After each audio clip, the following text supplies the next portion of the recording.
Saudara, khususnya mahasiswa Magister Administrasi Publik Universitas Terbuka, selamat berjumpa dalam program perkuliahan Universitas Terbuka. Program ini akan membahas hipotesis, variabel, dimensi, indikator, dan instrumen penelitian. Mungkin masih ada pertanyaan, apa yang dimaksud dengan hipotesis?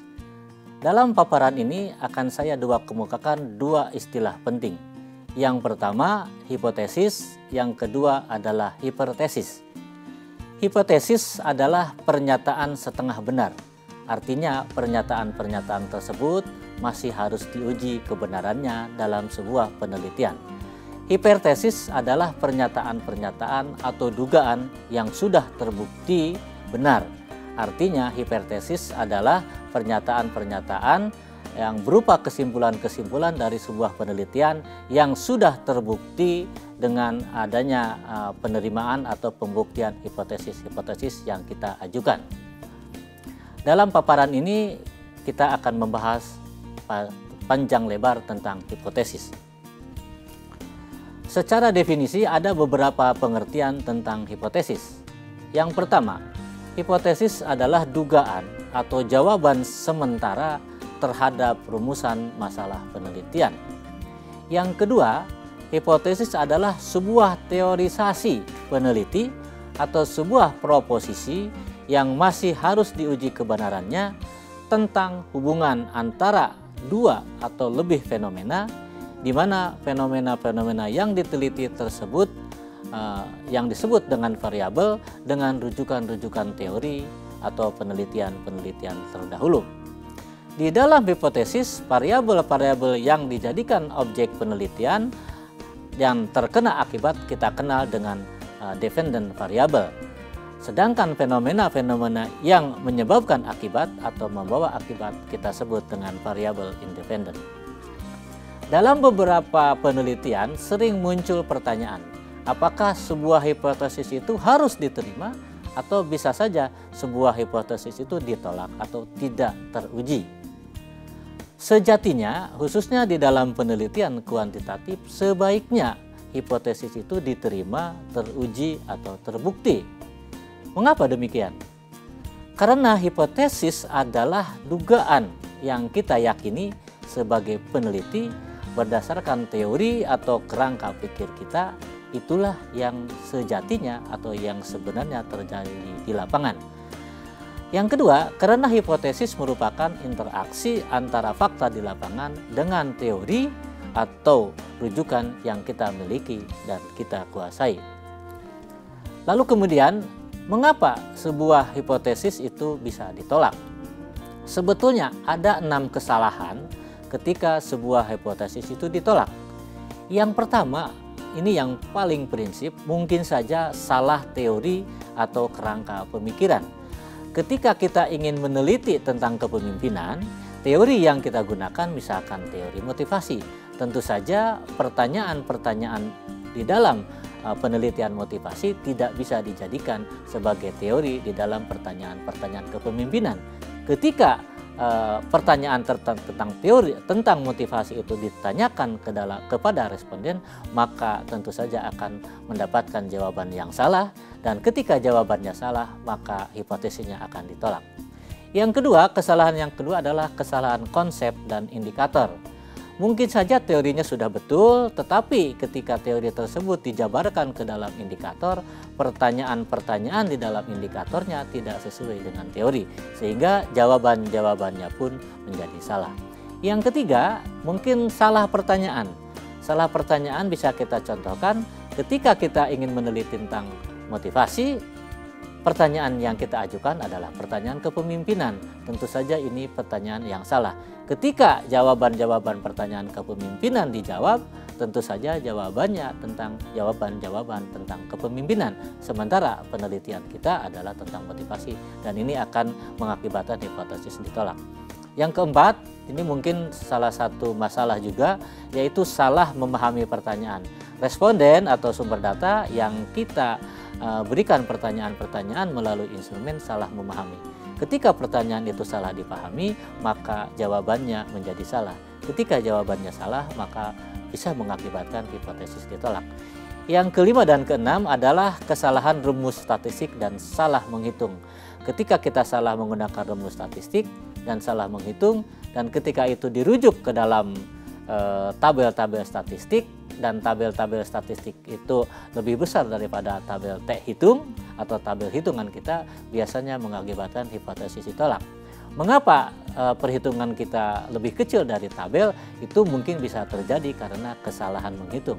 Akibat kesalahan menghitung, maka hipotesis bisa ditolak. Yang selanjutnya, mungkin saja hipotesis ditolak tapi bukan karena kesalahan, tetapi memang data-data di lapangan atau kenyataan di lapangan memang menunjukkan hal seperti itu. Variabel penelitian. Variabel adalah konsep yang mempunyai variasi nilai. Nilai diartikan memiliki dan menjadi pembeda dengan yang lain jika konsep tersebut dikaitkan dengan konsep-konsep yang lain. Ada beberapa macam variabel yang sudah kita kenal. Pertama, variabel independen menjadi penyebab, variabel dependent, variabel akibat, variabel intervening, yaitu variabel-variabel yang memberi pengaruh tambahan ketika variabel-variabel independen dan variabel dependent saling berhubungan. Kemudian variabel moderator, yaitu variabel intervening lain yang sudah ada sebelumnya yang memberi pengaruh tambahan terhadap hubungan antara variabel independen dan variabel dependen. Yang terakhir adalah variabel kontrol, yaitu variabel-variabel konstan yang sengaja kita buat di dalam sebuah praktek atau implementasi penelitian.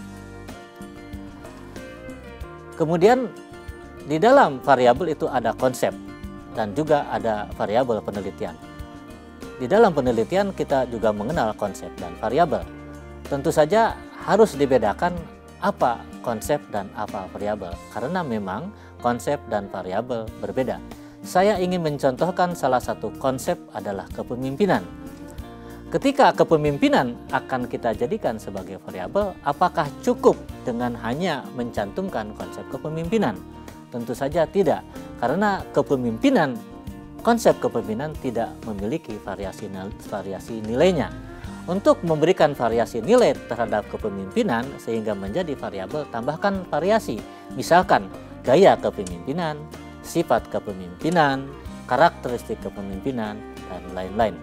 Dengan demikian, konsep bisa menjadi variabel jika di dalam konsep tersebut kita tambahkan variasi-variasi nilai, di mana dalam contoh kepemimpinan variasi ini adalah gaya, sifat, karakteristik, dan lain-lain. Setelah kita merumuskan variabel, kemudian kita turunkan variabel tersebut menjadi dimensi. Apa itu dimensi? Dimensi adalah sejumlah komponen yang ada di dalam variabel yang satu sama lain saling terkait dan membentuk serta menjadi bagian dari satu kesatuan utuh dari sebuah variabel. Jika dimensi-dimensi tersebut terpisah atau terpecah atau relatif mandiri, jika dipecah maka hakikat dimensi tersebut menjadi hilang. Beberapa orang menyebut sebagai subvariabel. Subvariabel dengan dimensi memiliki perbedaan. Apa perbedaannya? Saya contohkan sebagai berikut.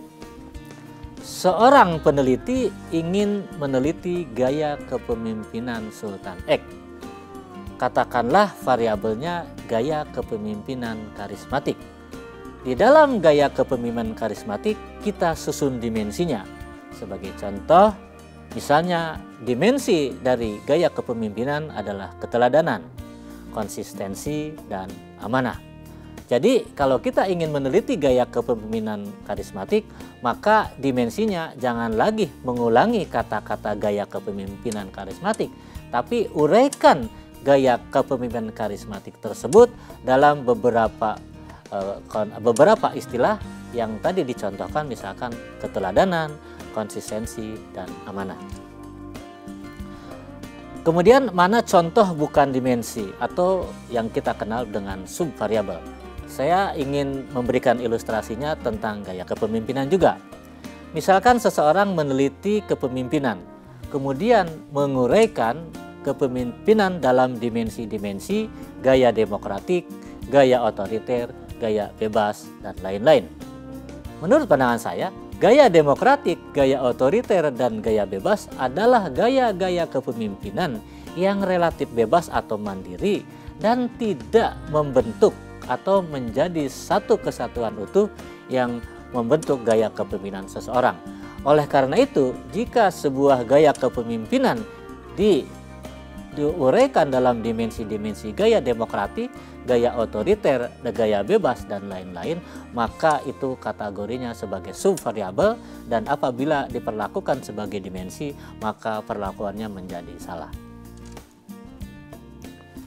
Setelah menguraikan atau merumuskan dimensi-dimensi dari variabel, maka langkah selanjutnya adalah menyusun indikator. Apa itu indikator? Indikator adalah konsep atau kata yang dilengkapi dengan predikat-predikat tertentu untuk mengukur sebuah dimensi. Indikator diturunkan dari dimensi. Salah satu syarat untuk menyusun sebuah indikator adalah dalam setiap dimensi minimal muncul satu indikator. Lebih banyak indikator dalam satu dimensi lebih baik, ya. Mengapa kita dibolehkan mengapa kita diberi toleransi untuk merumuskan satu indikator dalam satu dimensi? Ada persyaratannya. Persyaratannya apabila satu indikator tersebut mencukupi atau mampu mengukur dimensi yang akan kita teliti. Jika indikator tersebut belum cukup untuk mengukur dimensi yang akan kita ukur, maka indikatornya harus lebih dari satu. Prinsipnya, indikator dalam setiap dimensi minimal satu, lebih banyak indikator lebih baik. Contoh indikator. Saya ingin mencontohkan pada paparan terdahulu dengan kepemimpinan karismatik. Katakanlah kepemimpinan karismatik salah satu dimensinya adalah keteladanan. Maka keteladanan kita turunkan menjadi indikator. Salah satu indikator adalah contoh nyata dan perbuatan. Contoh nyata dan perbuatan adalah indikator untuk mengukur dimensi keteladanan dari variabel kepemimpinan karismatik. Tentu saja masih banyak indikator-indikator lain yang bisa kita jadikan sebagai alat untuk mengukur dimensi keteladanan. Setelah indikator kita selesai susun, langkah selanjutnya adalah menjabarkan di dalam instrumen penelitian, khususnya instrumen yang terkait dengan penelitian-penelitian yang kita jabarkan di dalam wawancara, pedoman wawancara maupun angket. Seringkali terjadi kesalahan-kesalahan di dalam menjabarkan indikator ke dalam instrumen penelitian. Mengapa? Karena kesalahan-kesalahan itu adalah pertama, seringkali kita mengukur sikap atau pendapat seseorang yang biasanya pada umumnya kita menggunakan skala Likert. Tetapi pertanyaan-pertanyaan di dalam instrumen penelitian itu mengandung kemungkinan jawaban ya atau tidak.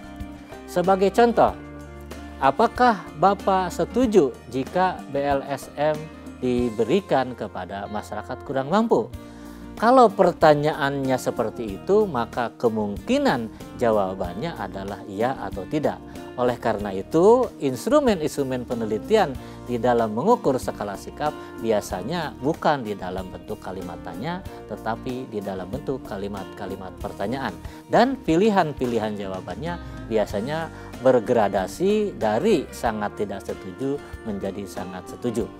Itu kesalahan yang pertama. Oleh karena itu, pernyataan atau pertanyaan penelitian di dalam instrumen harus disusun sedemikian rupa sehingga tidak terjadi kesalahan.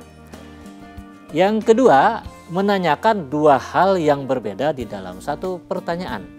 Ciri paling sederhana menanyakan dua hal yang berbeda apabila di dalam kalimat pertanyaan penelitian itu ada kata dan. Ada kata dan itu biasanya mengandung dua pertanyaan. Mengapa ini salah? Karena bisa saja pertanyaan yang pertama si sumber akan menjawab setuju, pada pertanyaan yang kedua setelah dan dia akan menjawab tidak setuju. Tapi karena disatukan di dalam satu kalimat, maka si sumber data itu akan menjadi bingung harus menjawab seperti apa. Itu kesalahan yang kedua. Yang ketiga, menggunakan pilihan-pilihan jawaban yang berbeda-beda. Misalkan di dalam penyusunan skala jawaban Likert, kita pertanyaan yang pertama kita memberikan pilihan jawaban dari sangat setuju menjadi sangat tidak setuju. Tapi pada pertanyaan yang kedua kita memberikan jawaban selalu sampai tidak pernah. Tentu saja jawaban-jawaban pertanyaan tersebut memiliki nilai-nilai angka yang berbeda. Ya, karena memang pilihan-pilihan jawab yang berbeda. Karena nilai angka yang berbeda dan makna yang berbeda, maka itu akan menjadi salah satu sumber kesalahan di dalam menyusun instrumen. Beberapa contoh yang mungkin bisa saya berikan adalah seperti tadi ya, apakah Bapak setuju dengan BLSM? Maka jawabannya adalah ya atau tidak. Nah, tentu saja itu akan berbeda kalau kita menanyakan misalkan BLSM memberikan perbaikan kehidupan kepada masyarakat tidak mampu. Nah, kalau pernyataannya seperti itu, maka jawabannya tentu bukan ya dan tidak, tapi jawaban-jawaban pilihannya adalah antara sangat setuju dan sangat tidak setuju. Saudara, khususnya para mahasiswa, demikian paparan tentang hipotesis, variabel, dimensi, indikator, dan instrumen penelitian. Catatan penutup yang ingin saya sampaikan adalah, pertama, rumuskanlah hipotesis secara jelas, tidak menimbulkan multitafsir. Kemudian dari hipotesis tersebut bangun variabel-variabel yang akan kita teliti, baik variabel independen maupun variabel dependen. Yang ketiga, variabel-variabel tersebut turunkan menjadi dimensi-dimensi daripada variabel. Dan dari dimensi-dimensi tersebut turunkan menjadi indikator, dan dari indikator turunkan menjadi instrumen atau pernyataan penelitian. Catatan saya adalah agar ketika kita merumuskan variabel menjadi dimensi dan indikator penelitian, teliti dengan baik sehingga dimensi-dimensi tersebut memang merupakan bagian daripada variabel. Jangan merumuskan dimensi keluar dari variabel.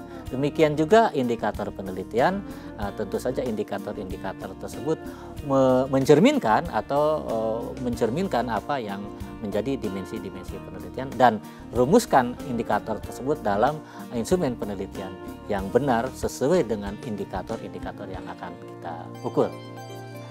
Demikian paparan ini, semoga bermanfaat dan sukses selalu.